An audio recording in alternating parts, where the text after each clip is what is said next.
Hello, I'm John Eichwald, Branch Chief of Child Health and Disability within the Centers for Disease Control and Prevention's National Center on Birth Defects and Developmental Disabilities.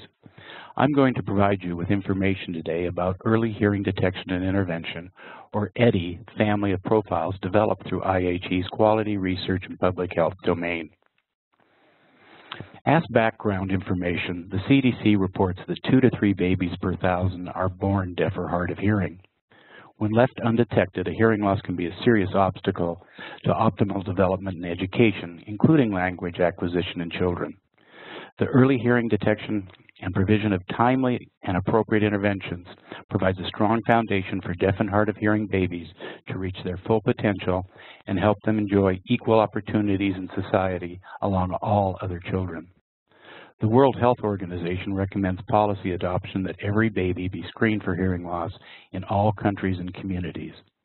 Currently, in a few countries, newborn hearing screening is performed on the national basis, and in many other countries at the district, local, or institutional level. The screenings are usually performed by nurses, midwives, audiologists, physicians, technicians, or trained volunteers. There is widespread agreement that the best approach for detecting hearing in babies is the use of automated electroacoustical hearing screening device technologies from the point of care to the EHR. In the U.S., all states and territories have established EHDI programs that help ensure the provision and documentation of services through active tracking, surveillance, and coordination with clinical service providers and families.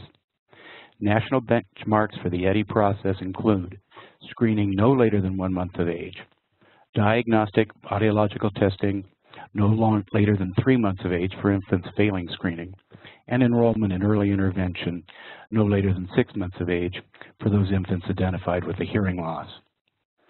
Newborn hearing screening has been recommended by the U.S. Preventive Services Task Force, is included as one of the core conditions recommended for screening in newborns by the Department of Health and Human Services Secretary's Advisory Committee on Hearable Disorders in Newborns and Children, and has been endorsed by the Joint Committee on Infant Hearing, whose members include multiple national professional and advocacy organizations. Progress towards these 136 benchmarks is measured by Healthy People 2020 objectives and 3 child health quality measures that have been endorsed by the National Quality Forum. One of those measures, hearing screening before hospital discharge, was included as one of the clinical quality measures that eligible hospitals can use in qualifying for the CMS EHR Meaningful Use Incentive Program. In 2015, the Joint Commission included this EHDI quality measure as one of their 6 required sets that healthcare organizations may choose to satisfy their accreditation and certification process. Public health authorities and healthcare providers can use these quality measures to assess progress towards national benchmarks and identify areas that require additional attention.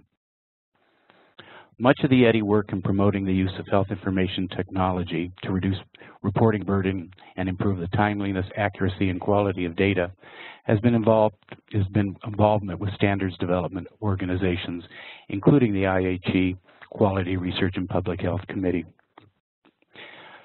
The IHE EHDI standards work began in 2009 with the submission of a white paper and a brief profile proposal related to newborn screening. This foundational work resulted in the 2010 publication of the Technical Framework Supplement entitled Early Hearing Detection and Intervention, Screening, Short-Term Care, and Clinical Surveillance for Hearing Loss.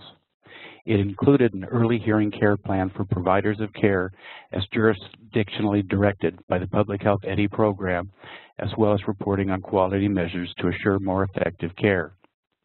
The early hearing care plan component was tested at 3 IHE Connectathons and demonstrated at the HIMSS Interoperability Showcase in 2011, 12, and 13. After publication and testing, it became apparent that the complexity of the original technical framework, as well as its dependencies and bindings on other IHE domains, required breaking it down into separate profiles. These are now referred to as the EHDI family of profiles. They include early hearing detection and intervention, or EHDI.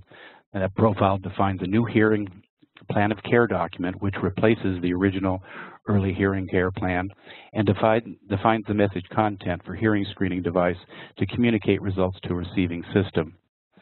NANI, or Newborn Admission Notification Information, which describes the content needed to communicate a timely newborn admission notification to public health to be used by newborn screening programs. Quality Measure Execution, Early Hearing, or QMEH, which describes the content needed to communicate patient-level data to electronically monitor the performance of EHDI initiatives for newborns and young children. And the fourth, EHDI-WD, or Early Hearing Detection and Intervention Workflow Definition, which specifies a standard workflow to orchestrate the collection and exchange of data between clinical and program-specific public health information systems.